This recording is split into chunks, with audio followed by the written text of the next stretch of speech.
In feudal Japan, a nation built up on individual warriors that had a code of conduct. Everyone must hold loyalty, courage, compassion, and above all else, honor. Had a deep appreciation in respect to a well-balanced life. This is the samurai. A nation where only the rich and noble were allowed to be a knight, who had expensive armor and a powerful warhorse. The first military to cover themselves head to toe in shiny metal-plated armor, who lived by the code of chivalry, which was a moral system that went beyond the rules of battle, such as fear God and maintain his church, never refuse a challenge from an equal, and to protect the weak and defenseless. These are the knights. To start off the comparisons, let's look at the short-range weapons. Samurai katana is said to be the sharpest weapon known to man, so much so that we can never recreate it in our modern machines. The katana starts as a tamahagen, which is a type of iron sand that is smelted into carbon steel. They acquire 3 versions of tamahagen with all different levels of carbon from high to low. They are rolled and folded into each other to create millions of layers. This process is done to improve the quality of steel. After the basic mold is constructed, the blacksmith would shape and mold the blade into the desired length. There were different layering processes, but this was the most common. The blade's height and weight were user-specific, meaning a taller person would carry a larger katana. They ranged from 23 to 29 inches in length and 2 to 3 pounds. It was a slicing weapon and designed to slice and dice people in half. They would often train and rank their strength of their katana on prisoners to see how many they could slice through in a single blow. Now on the other side of things, we have the medieval knight broadsword. Again, like all the weapons to be mentioned, the height and weight depended on the warrior or knight. So, the broadsword ranged from 2 to 3 inches in width, 30 to 45 inches in length, and 3 to 5 pounds. This was a semi-generic sword made from molten metal and was similar to how iron was made. It was a heavy hacking weapon that was designed to give out blunt force trauma to the opposition. The knights were well trained with this weapon. They would hit wooden logs with a wooden stick as trained for the battlefield.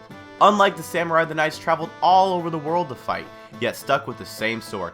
That speaks about how effective the medieval broadsword was to them. It is now time to pick a victor between the broadsword and the katana, and I choose the katana. I can understand why you might think the broadsword is better, but the katana is the sharpest weapon in the world that can never be recreated to date. If they each had a solid blow at each other, the katana would do more damage. Now let's take a look at the long-range weapons such as the Yumi. The Yumi was a samurai bow and was the longest in the world. You see the height to bow to arrow demographics on screen in live HD, and the bow only weighed 2 pounds. It was made from a flexible but light bamboo with a string made of hemo. Short, sweet, to the point, that is the Yumi. It's an asymmetrical bow and it is the largest in the world, very effective and the most commonly used amongst the samurai in the feudal Japan era. Now again, on the other side of things, a semi-consistent length, usually spanning from 6 to 6'6", along with a 3-foot arrow, we have the standard medieval English longbow. It had a draw weight of 90 to 110 pounds and could reach nearly 250 yards at a time. It could be used from many materials, but the preferred type of wood was yew, but also ash and elm were very common materials. It wasn't anything flashy, but it got the job done. Yumi versus medieval bow. I would give the upper hand to the knights. I feel that the 1v1 battle with the two, the smaller, more mobile weapon would win versus a very long, hard to travel with a bow. So, upper hand is to the medieval bow. Score is 1-1 currently. Special weapons, baby. The samurai KANABO, however you pronounce that word, was a spiked wooden club. It was either made of wood or entirely iron with iron spikes on the end.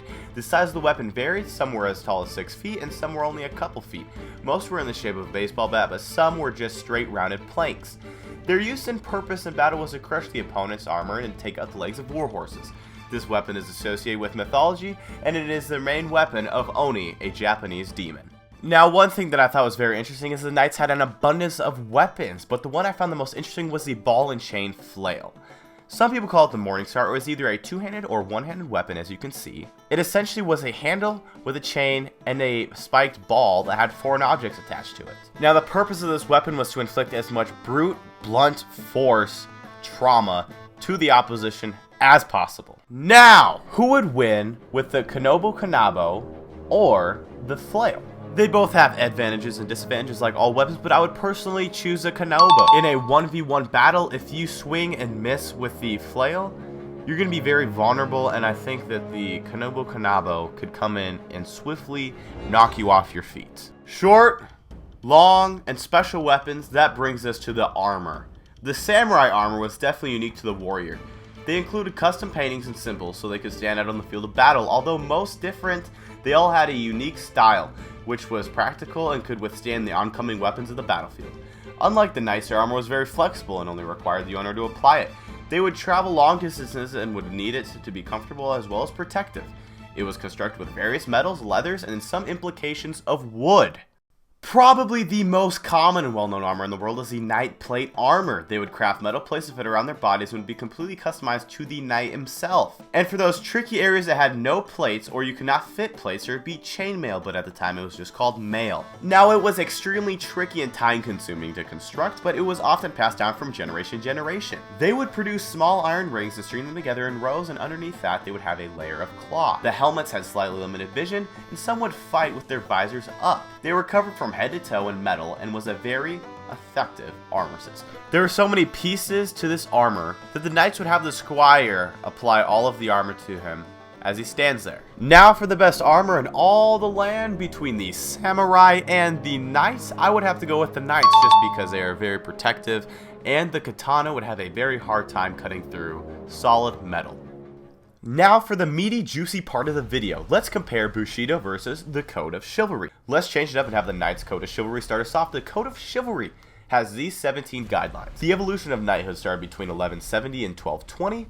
The idea of the code predates this though. It is said that the code takes away from ideology and customs from the Roman Empire and some Germanic tribes. But over the years up to the knighthood era, the code went from rules of the battlefield to moral guidelines of society. Even though people generally see and view knights in two lights, either they are the knight in shining armor and the charming chap, or they see them as a corrupt military that senselessly killed millions of Muslims because God willed it. From the 16th to 20th century, Bushido, the way of the warrior, was in full effect. It's considerably older than the chivalry code. Scholars believe its origins started as a series of legends from the 10th century. It was influenced by Shinto and Zen Buddhism. Like the Code of Chivalry, it goes beyond the rules of battle and described how to live a healthy, moral, balanced life. One of the words that stands out amongst others is honor. There are some cases where if you dishonored your family, you were expected to commit a ritual suicide. The samurai went hard in all aspects of life and expected greatness no matter who you are or what your wealth was. Both are similar, attempting to structure a positive lifestyle for a knight or warrior, but I feel the Code of Chivalry is second to Bushido. I like the fact that no matter your childhood background or how much money you have, you could be a samurai, whereas if you had to be born into being a knight. If you really wanted to be a samurai, no matter who you are or what your wealth was or your background, you were able to strive and achieve that goal, something that was non-existent with the knights. I also enjoy the samurai's fascination with living an overall balanced life. Everything they did was methodical and had a purpose.